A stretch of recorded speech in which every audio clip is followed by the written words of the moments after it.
Dr. Lorne Brown from AccuBalance Vancouver. I am super excited to have you on, sir. Roseanne, I'm so happy to be back with you because we got to have you on the Conscious Fertility podcast. So it is so nice to be with you again.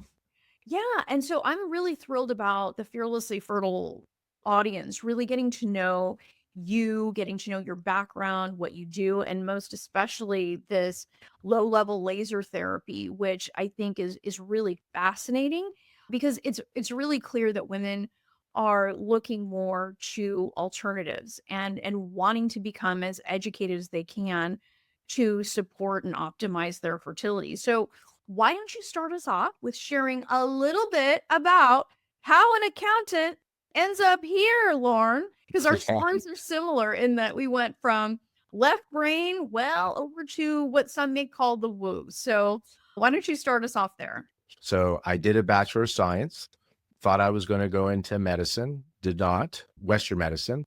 And I was struggling with health issues. And the next profession, if you can't be a doctor, then you can go into law. And if you can't do law, you go into accounting, right? So to make my parents proud, I did the accounting side of it. And I still was struggling. So I had my Bachelor of Science in math, did my degree or diploma in accounting, went on to become a chartered accountant. But during that, I was seeing naturopathic doctors and healers, and I had such a transformation in my health, mental clarity and physical. And one day I was moving residences and I looked at my bookcase and I noticed I had the Income Tax Act, and back then the generally accepted accounting principles in Canada.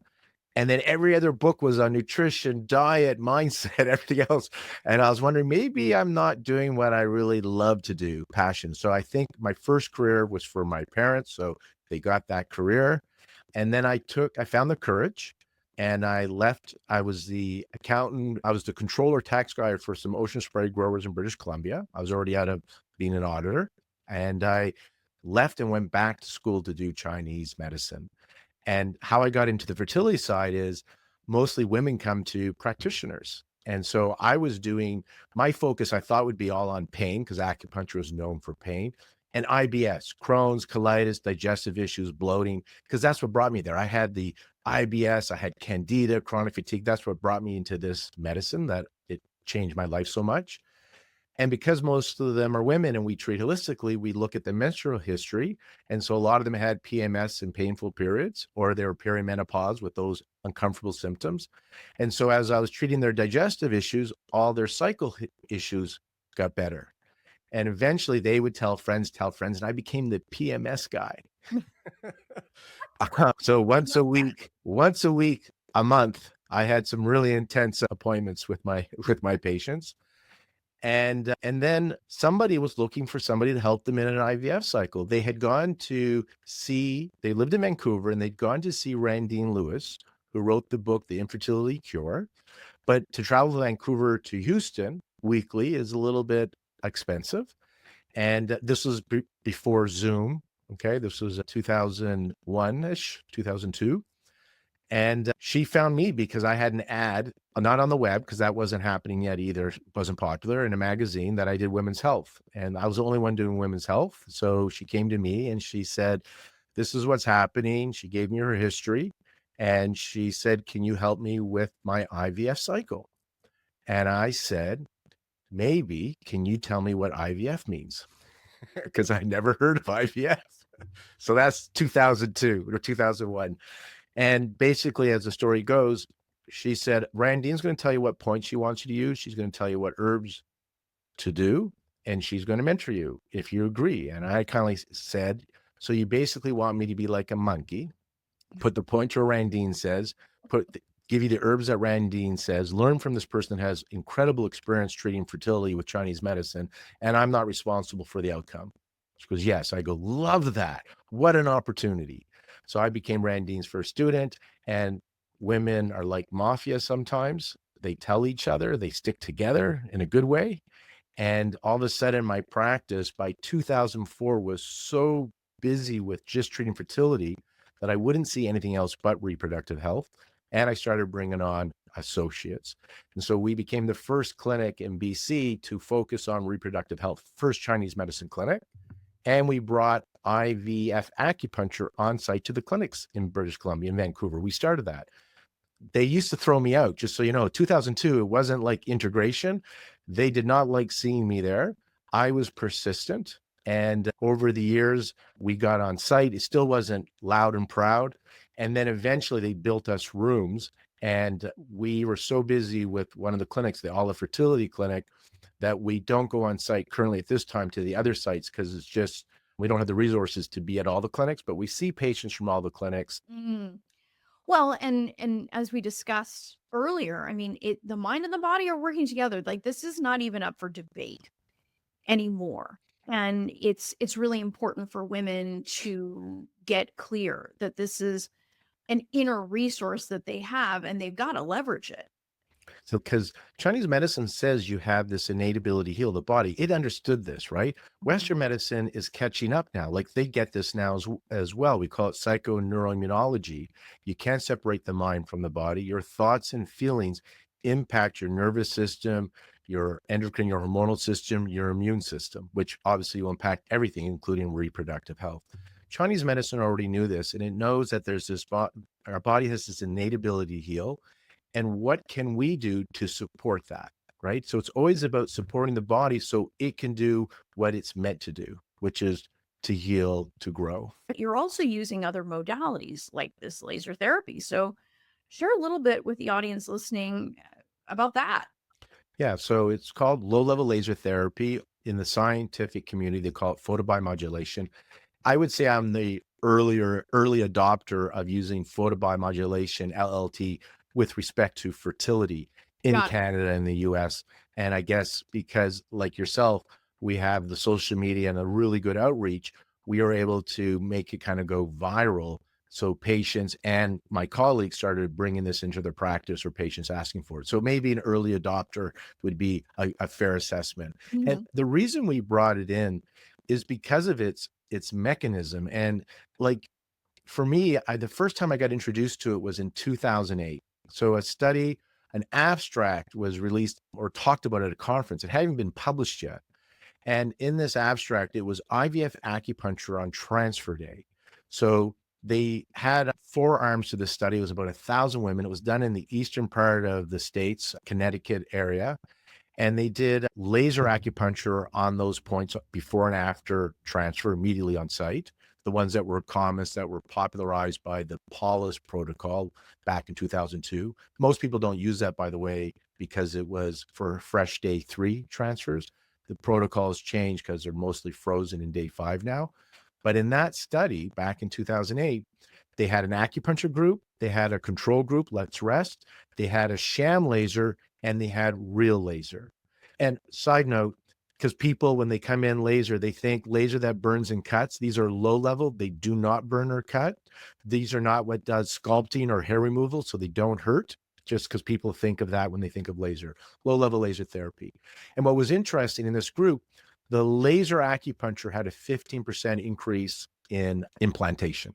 So that's how I got introduced to it. And that was 15% above the sham group. So, the sham group where the practitioner and the patient didn't know the laser wasn't really working, it beeped, and it's infrared, so you can't see it with your eyes. It just beeped, but it had a shield inside the tube, so the light actually wouldn't get outside and stimulate the acupuncture point. That's where I got interested in it.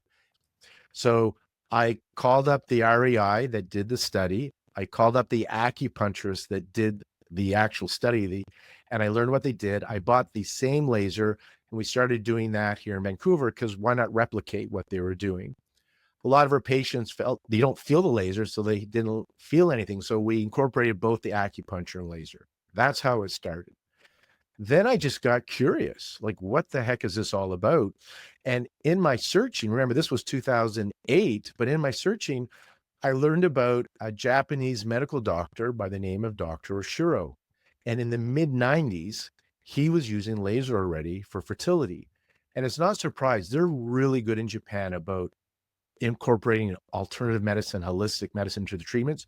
Because of the rules culture, there's no donor eggs.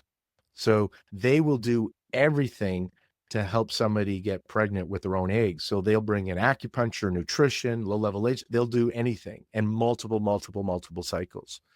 So most great discoveries are discovered by accident. And so what happened in Oshiro's clinic, he's a pain specialist, a medical doctor. A woman comes in with back pain, but she's not cycling anymore. She's kind of in the early stage. She's early on in her menopause years.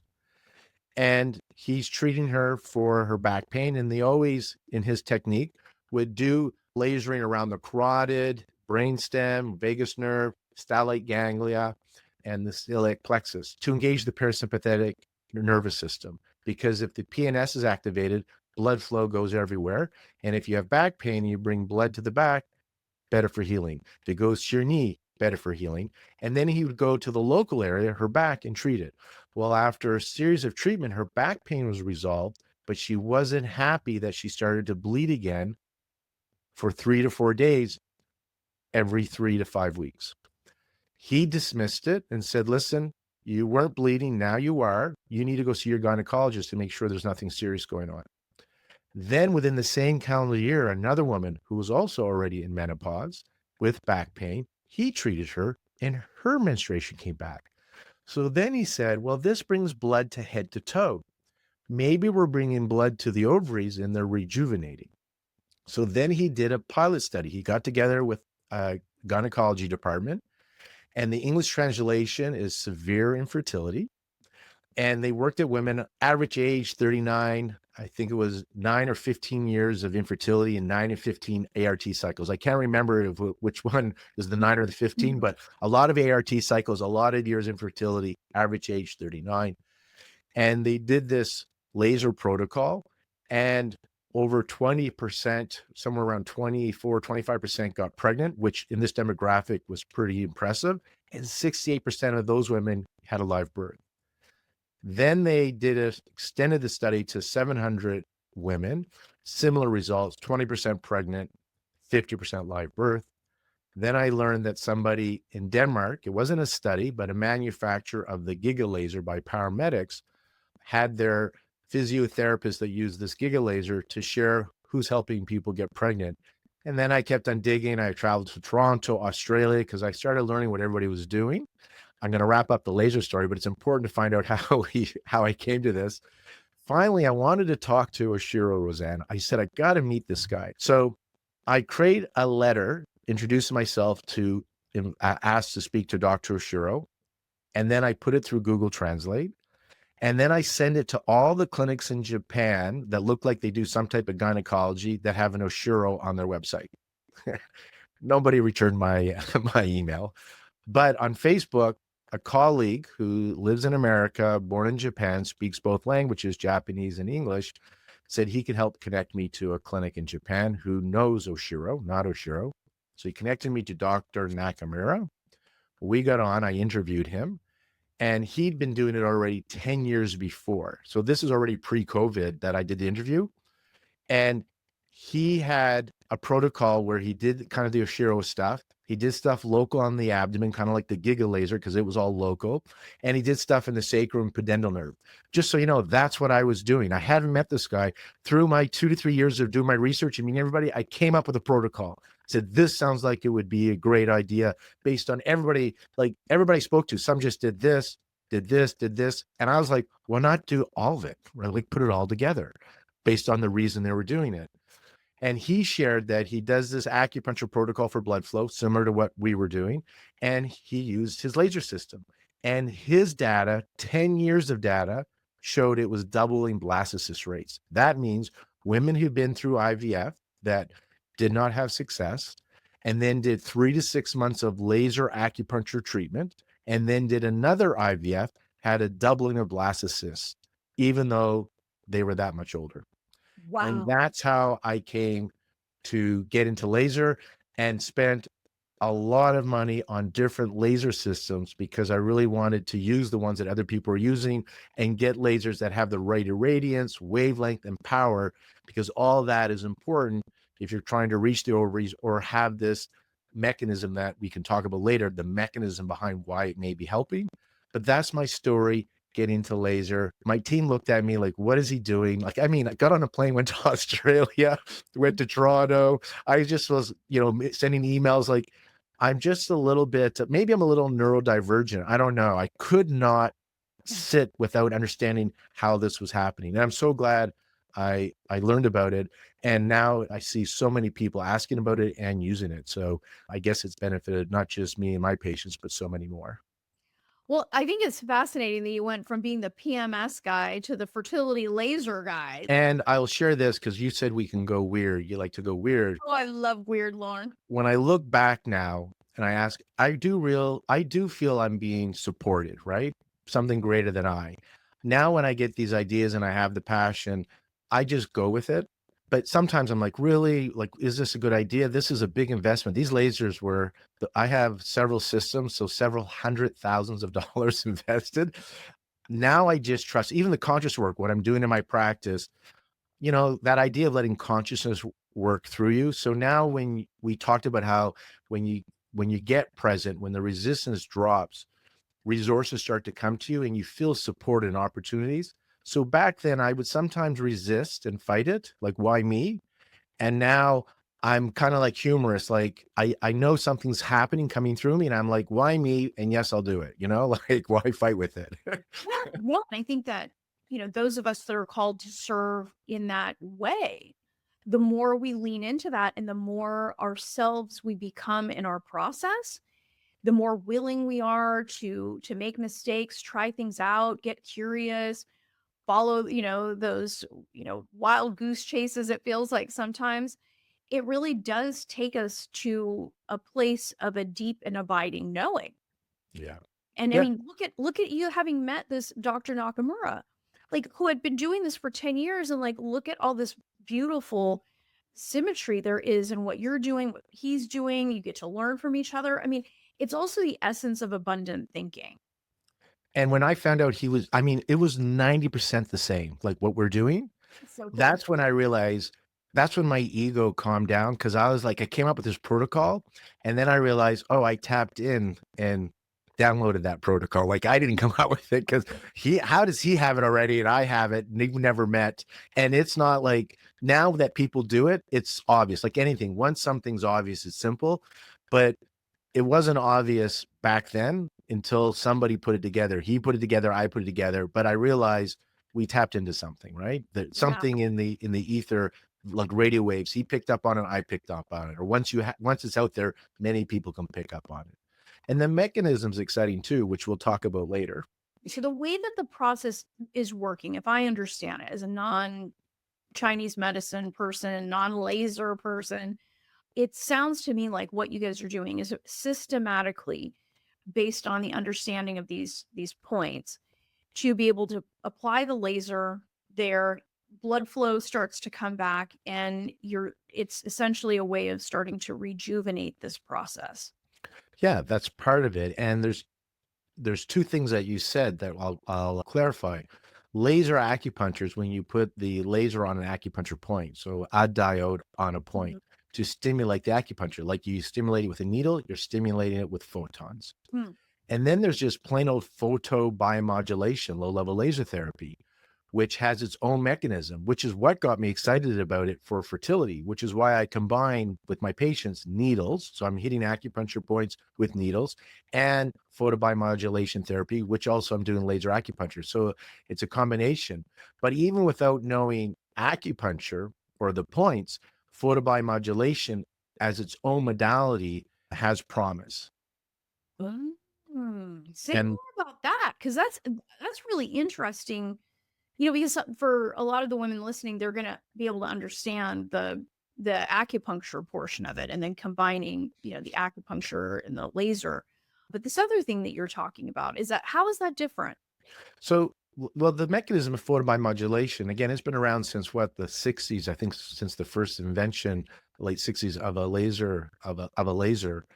And without because of time, I won't go into the history of low-level laser therapy. We talked about my journey with fertility and laser, but the mechanism, what it's been shown for and used for a lot at the beginning was wound healing. So healing on the wound, right?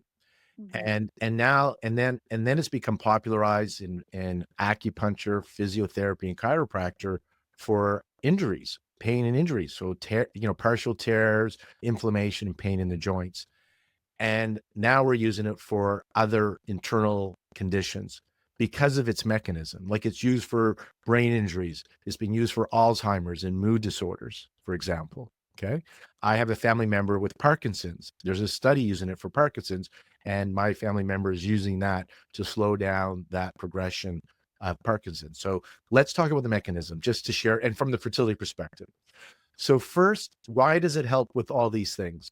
Well, it enhances mitochondrial activity. And when you enhance mitochondrial activity, it increases ATP production. That's the cellular energy. And so for our listeners, the mitochondria and I know you guys who are doing fertility, you could teach this, but somebody may be hearing this for the first time. So I apologize. Like you know this, but here we go. The mitochondria, the battery of the cells, and we need good energy in those cells because from the female line, that's what goes to the embryo. And so that early embryo division that happens in the fallopian tube or in the IVF lab is based on the energy from the mitochondria. So if you don't have that, your embryos will peter out or you won't make them. And it requires a lot of energy to implant in the uterus. That's coming from the mitochondria as well. So the cellular energy is key. So when photons reach, if they can reach the ovaries or any cell in the body, an egg is an ovary, an egg is a cell and a sperm is a cell. The photons dislodge nitric oxide from the cells, from cytochrome C. That causes the vasodilation, some blood circulation. And because it the cytochrome C absorbs it, dislodges it from the heme molecule. Because it does that, now that Krebs cycle, that energy cycle is more efficient and we produce more ATP. So, mic drop, it improves mitochondrial function. That's huge. It increases blood flow. Well, we talked about the Ashiro study. When you have more blood flow, we have more healing. That's what's bringing the nutrients and the hormones to the cell and carrying away the waste. As we age, as women age, the blood flow to the reproductive system declines. We want to be as young biologically as possible. So anything like acupuncture, like meditation stress reduction, like femoral massage, like low level laser therapy can bring blood flow to the reproductive system. In Oshiro's study, he used thermophotography and he showed a woman standing in the picture, and you see she's mostly green and blue, a little bit of yellow and orange. The yellow and orange is good. The orange and red is good blood flow. After the first session, you saw an improvement. After the fifth session, head to toe red, circulation everywhere, right? So it's great for circulation. Circulation is so important for life. It's been shown to regulate blood sugar. We know how blood sugar cause other dysregulation in the body. Think of it from metabolic disorders like polycystic ovarian syndrome. That is a metabolic disorder. That's a blood sugar disorder as part of it, which leads to inflammation. Inflammation is not great for any health issue, chronic systemic inflammation. And so it regulates blood sugar. Talking about inflammation, it regulates inflammation. That's why we use it a lot in our clinic for just pain in general, pain related to endometriosis. But so many of our patients have systemic inflammation. And that GIGA report, because it wasn't a study that Anne Marie Jensen was part of, in my mind, I was trying to wondering why theirs worked so well, because they had really good success rates, assuming that it's honest, accurate reporting, right? And because Oshiro did the neck stuff, but theirs was over the abdomen, but theirs was large, right? Large and more powerful. And it was not on the skin, above the skin. And laser, we preferred on the body, but the Giga had really good results. And I thought about Oshiro's technique and the Giga, and I was like, you know what? It's great at regulating inflammation. And I often say that for fertility in particular, systemic inflammation leads to accelerated biological aging, which Mhm. leads to premature disease and premature fertility decline. So, on a systemic level, so many of these systems that people buy online, I doubt they're getting light to the mitochondria of their ovaries. They just don't have the power to do that. And it's hard to do that.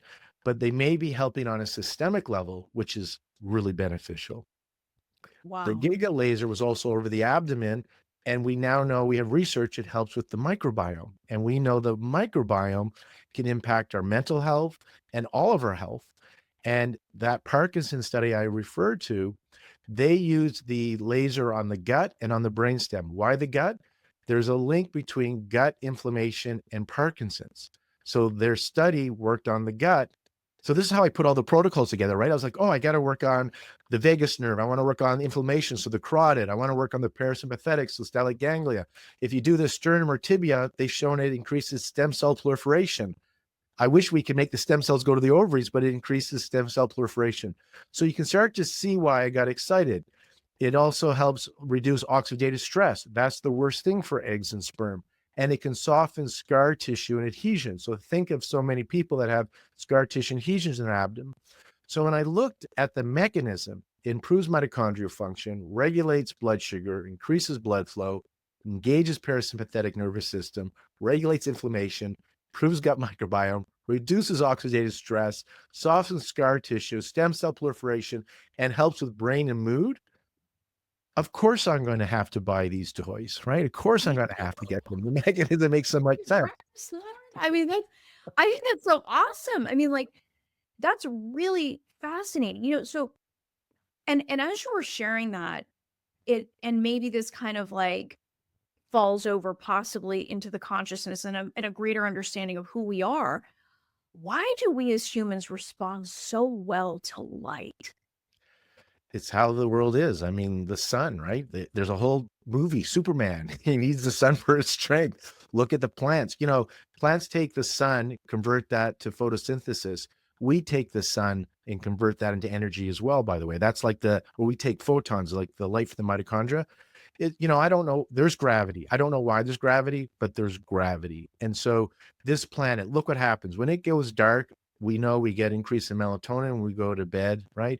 And when the light comes out, we get the serotonin and we grow, we feel energized. Things grow in the summer, right? They go quiet in the winter. It is what it is.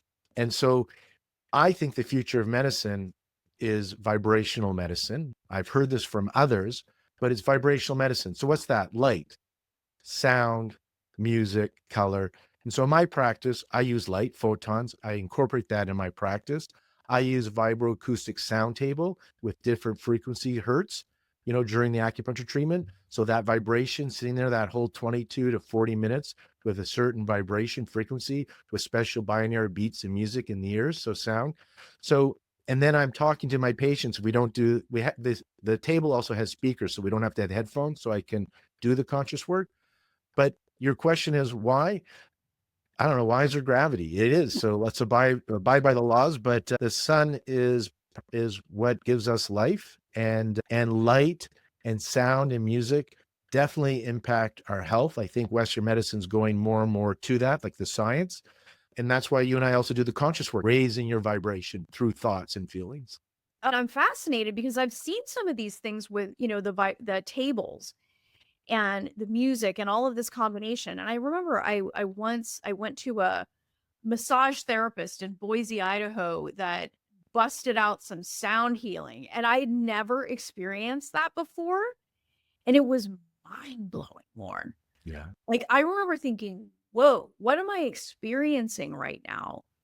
And, but I think this also plays into, I mean, it's energy, right? Like, you can walk into a room and you can tell when the energy is off, or when you're talking to somebody and their energy is low. It's like when you're a very conscious person You and feel you it. are tuned in. Yeah, you can totally feel it. Like, oh my gosh, it feels horrifying. But when you get into a soft, incandescent, light, it feels different. It even feels different to stand out in the sun. You can just feel i- it. in different wavelengths, which show up as colors, we're starting to see different properties. So some can go deeper in the body, some can kill viruses like and bacteria. So Lyme, COVID, there's research on this. So I'm not making this part up. There's data on different wavelengths, so colors for different functions, right? Um, Right. so yes, and the vibration, like you said, you can sometimes feel it, right? When you enter a room, I don't like, and there you bring in the metaphysics of Chinese medicine known as feng shui, right? This room doesn't feel well, right? Or these people don't feel well. So you're picking up something, and that's a vibration. So Mhm. everything, when you go to quantum physics, is based on vibration, Mm. right? There's a vibration happening. Nothing is really solid. Everything, there's the illusion. The table is not really solid. When you go down to it, everything is 99% space. And we had a Dr. Neil Theus on our podcast who wrote a book on complexity theory, basically trying, he's a materialist, he's a liver pathologist, medical doctor. And through his research of going deeper and deeper down to the microscopic level, he became very spiritual. He now has a shaman, he's a Zen Buddhist doctor, because he realized when you go down, there is no finger. It's just there's cells, and you go down, and then all of a sudden everything's just space. And I go, what is that? He goes, everything's energy. And there's an organizing factor. Like we had Yap Vanderwall on our thing as well. He's an embryologist. He studied embryology so well, like so deeply to that microscopic level, that he became spiritual because he realized there's more to life than just the physical. So much so that 1 + 1 = 1, meaning egg cell plus sperm cell, one cell plus one cell does not equal two, becomes a zygote, which is a whole new one cell, Mm. right? And then so when you really go, and Chinese medicine goes very macro, Western medicine goes very micro, but really they can meet. That's the integration. It's not either or. They're Right. both correct. They're both mapping the terrain. The terrain is us, Roseanne. You and I are the terrain. Western medicine has a map. The maps of the earth look flat, right? When we have a map on the ground, it's flat, but the earth is round. But that flat map will work for driving for the most part for a lot of stuff. So don't confuse the map for the terrain. And that's why when you're shared with me on my podcast talking about the women you work with and helping with the mindset, how somebody who's steeped in Western medicine science may dismiss that because it doesn't fit into their map. But you are working with a part of the terrain that if you can help them believe, right, and make that change, shifts happen on the terrain. It's interesting too because I know we're gonna get super weird, but like we've hear theories that we live in a holographic universe. Yeah. So what's the projection? It's our perception. Yes. It's our belief system that is shaping our experience. So you can have two people with, objectively given the same objective circumstances that are experiencing it in two different realities because of their belief system. Yeah, you see the world through the lens. This is how I explain it. Your perception, the way you said it, is based on how you see the world, and the way you see the world through the lens of your subconscious program, which you inherited. So let's say reality is white snow. You have red glasses, I have pink glasses, somebody else has orange glasses. We're all seeing white snow, but we're all perceiving that white snow differently. And if I just change my lens, I have a new experience. So your reality is based on how you are experiencing it, and you can shift that experience through mindset. Well, exactly. And think about if you're wearing, if you're wearing red glasses and that snow looks like something terrible, Yes. I mean, whoa, you're just gonna run from it.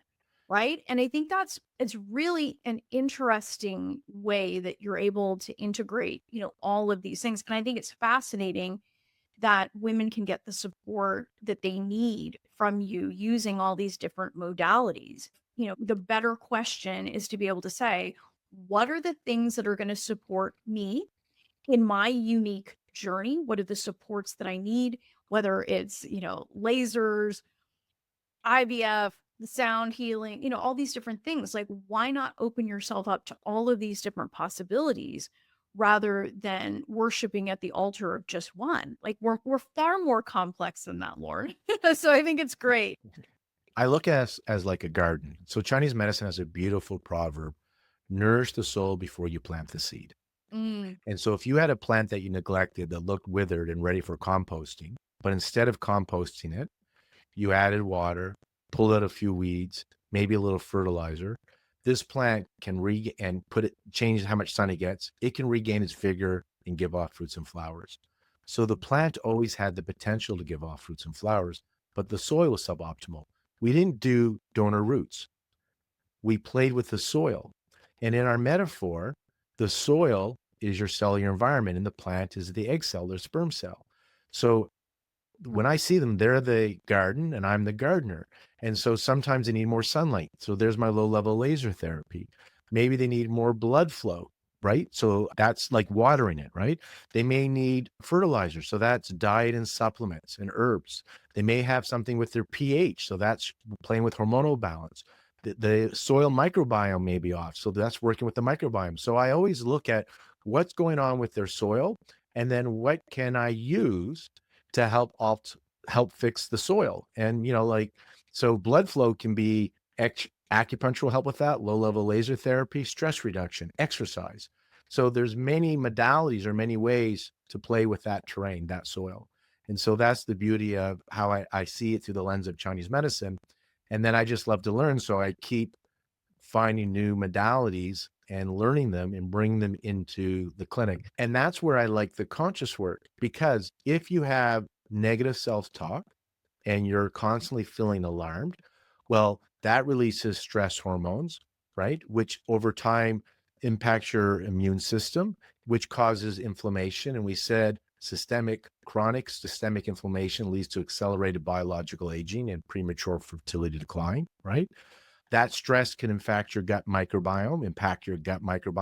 So that will affect your overall health, including your fertility and uterine receptivity.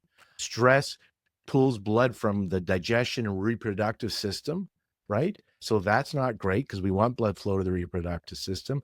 So stress, we know on a physical level, because people go, can stress, we talked about this when I interviewed you on my podcast, can stress affect fertility? That debate is over. Really is, what can we do to become emotionally resilient? What can we do to metabolize the stress in our life so we can be at peace in an unhappy situation? Because neither of us, I believe, are doing spiritual bypass where you got to think positive, right? No, I'm like, be authentic. Like, my patients get to feel angry, but can we accept that feeling so it moves through us in 90 seconds versus sitting in your cells for 90 days or 90 years, right? And so you get to be authentic. And I think that's how you practice too, right? It's not like think positive. It's about how to shift those programs. Yeah, I think people will take a look and whether intentionally or unintentionally misunderstand what mindset is about. And it has nothing to do with being positive. I mean, because you can be positive all day, but if you don't actually believe what you want is possible for you and that you're, consistently holding that belief and allowing that belief to shape your choices, positive isn't enough. Like it's not sustainable and it doesn't, and you probably experienced this yourself. I mean, positive is not going to carry you through legitimate pain. No, Resilience and your internal belief system is what's going to carry you through that. And it's going to be the perspective that you have about pain and twists and turns and bumps and bruises that we get on this journey. It's not enough.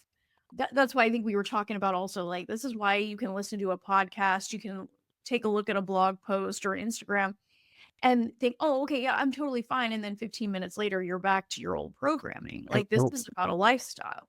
And what's happening? Because I was that guy. I was the guy that had read all the self-help books, could listen. This was before podcasts were really popular. They might have been, but I didn't know about them. This is many years ago. And I could talk the talk, but I wasn't walking the talk. And you can become enlightened from an unenlightened master.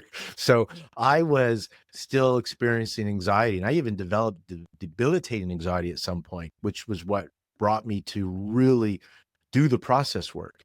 And like you said, if you have a positive thought, but inside you actually don't believe you deserve it or are going to have it. So you're saying the positive thought, but emotionally, because that's where the charge comes from, emotionally you're coming from lack, then that's the real truth, is the lack, not the Mhm, positive thought, which is why often affirmations won't work. This is not a top down process. In my process, it's a bottom up. The subconscious is in every cell of the body. It's not in your head, it's in every cell, which is your head and every cell. And so we're working with the body viscerally, felt sense experiences, and releasing those. I understand now the Buddhist expression where they say pain is inevitable, suffering is optional, mhm, meaning you can be at peace in an unhappy situation. You can not like a situation and it can be uncomfortable, painful, but the suffering is when you amplify the pain, when you start to bring in your thoughts and reasoning and giving it more meaning, then you amplify it versus having that experience, and Jill Bolt Taylor says it really well. It's like 90 seconds, and Joan Rosenberg, the 90-second reset.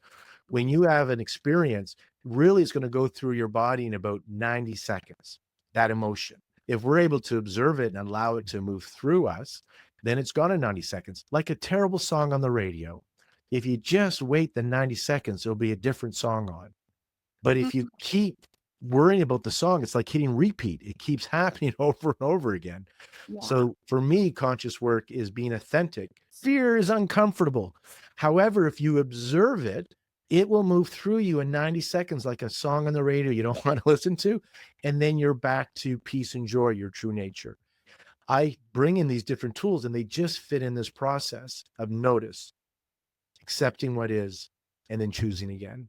And it's transformed me and helps transform patients. And now most of the time I'm in that peace. I'm more conscious than unconscious. I still go unconscious. I'm not awakened, but I'm definitely feel like I'm in that awakening process only by comparing where I was 10 years ago to where I am today.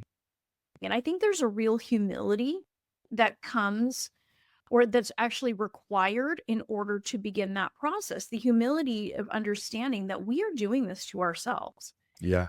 that we may not have chosen the program, but once we become aware of what the program is doing in our lives, if we continue to allow that, that's our choice.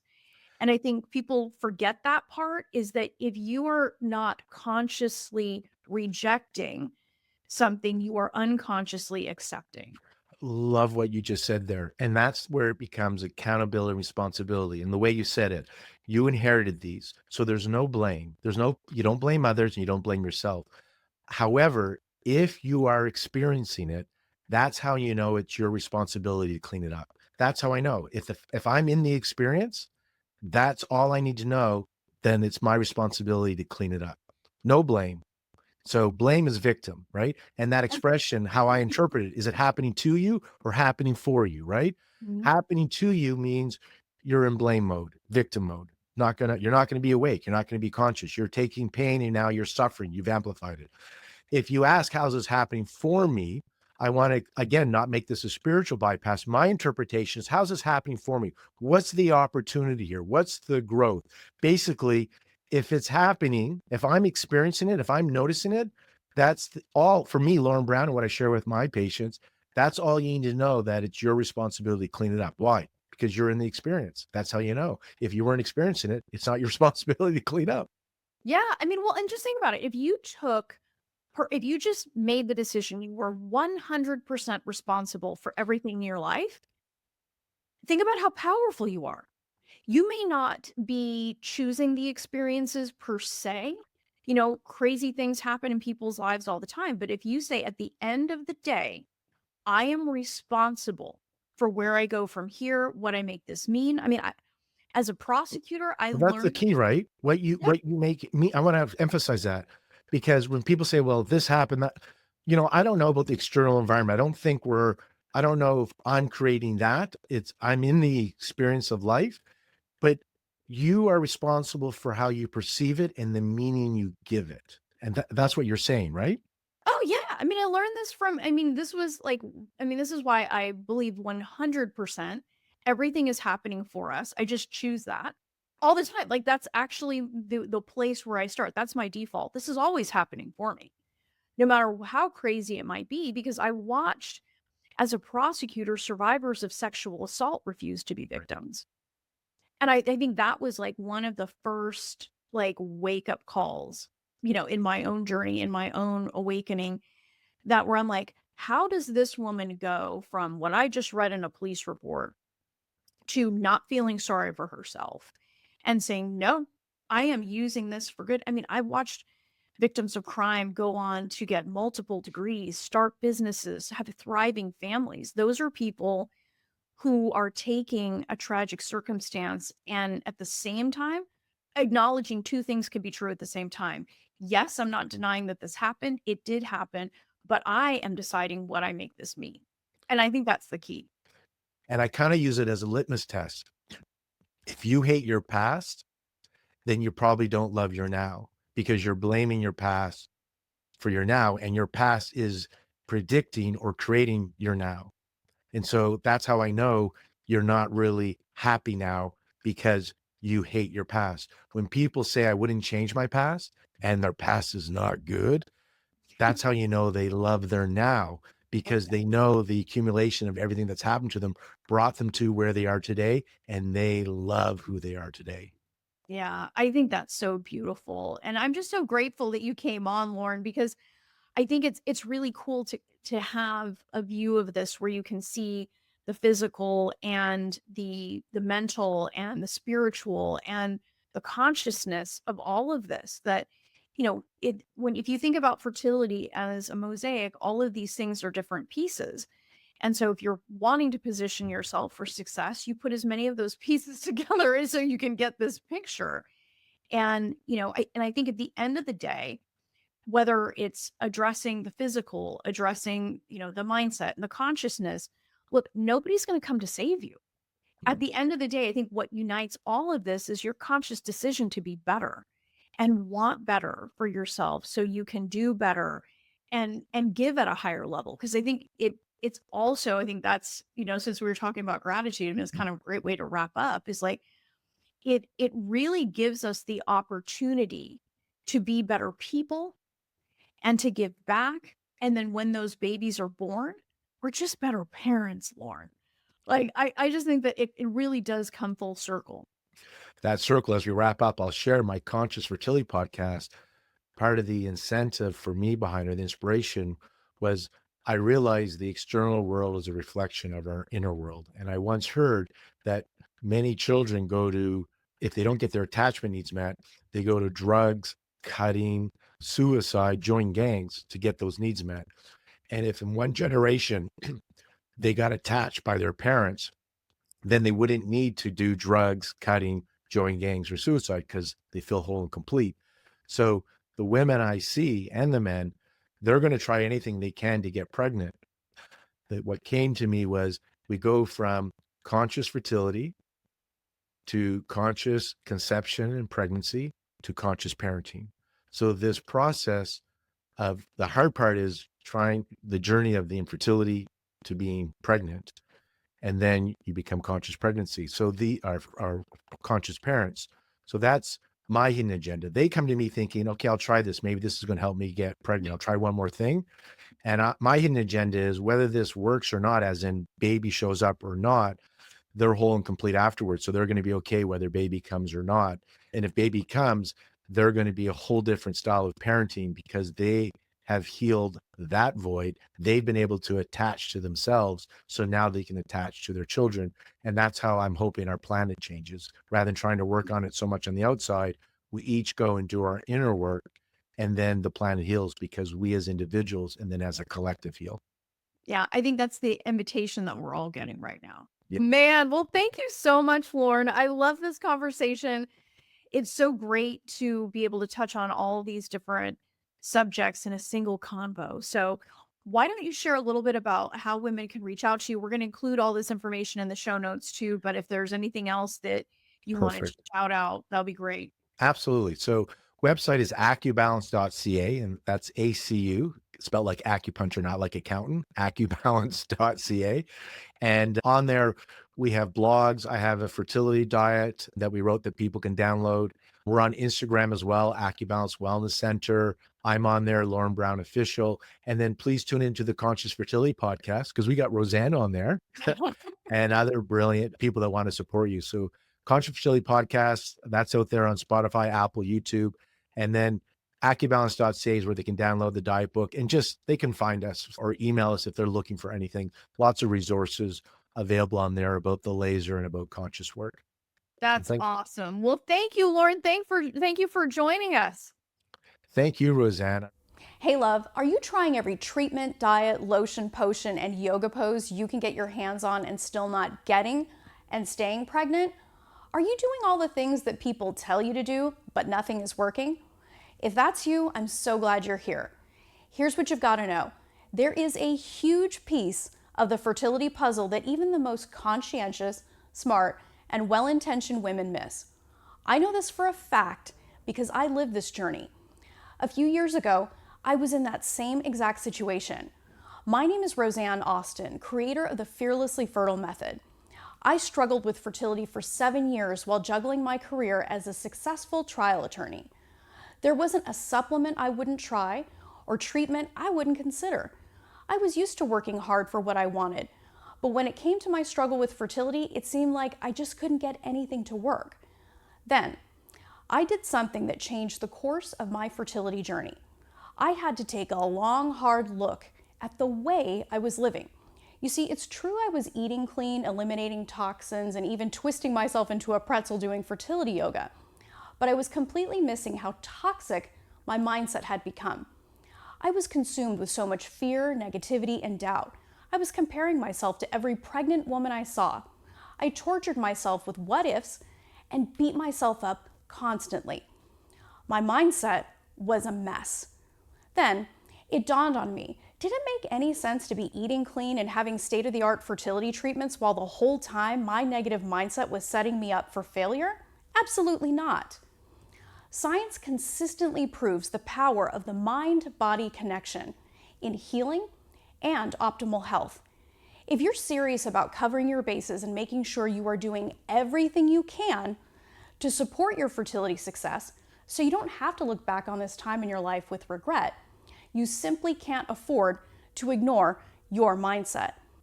We are taught to put so much emphasis on the physical that we completely overlook what's going on in our mind. What you think and believe is the foundation of your choices and action, therefore it impacts your results. With couples investing an average of $60,000 on fertility treatments to get a positive result, it doesn't make much sense to have the most powerful resource you have, your mind, working against you.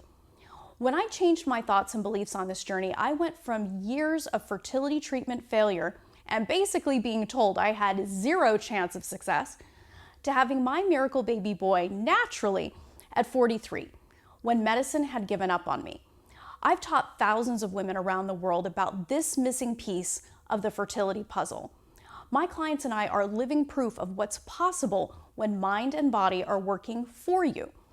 My clients have beaten single-digit odds and have gone on to get pregnant in the face of PCOS, endometriosis, low ovarian reserve, repeated IVF cycles, donor egg cycles, and advanced maternal age. My clients have even gotten pregnant naturally after IVF failures. Women from the ages of 26 to 50 have used my methodology to finally achieve fertility success. Think about how much different a day on your fertility journey would be if you could approach it with confidence, calm, and certainty. Yes, certainty. With my method, you'll learn how to think, believe, and take action like a woman who succeeds on this journey, so you can finally be the woman who succeeded. I want the success my clients and I achieved for you too, love. That's why I've poured my years of experience coaching women around the world to fertility success into writing my best-selling book, Am I the Reason I'm Not Getting Pregnant? The Fearlessly Fertile Method for Clearing the Blocks Between You and Your Baby. We are going to do in this book. I'm going to share a logical and linear approach to mindset on this journey that is wildly different from the impractical fluff we sometimes hear about mindset. We're going to unpack each of the critical steps.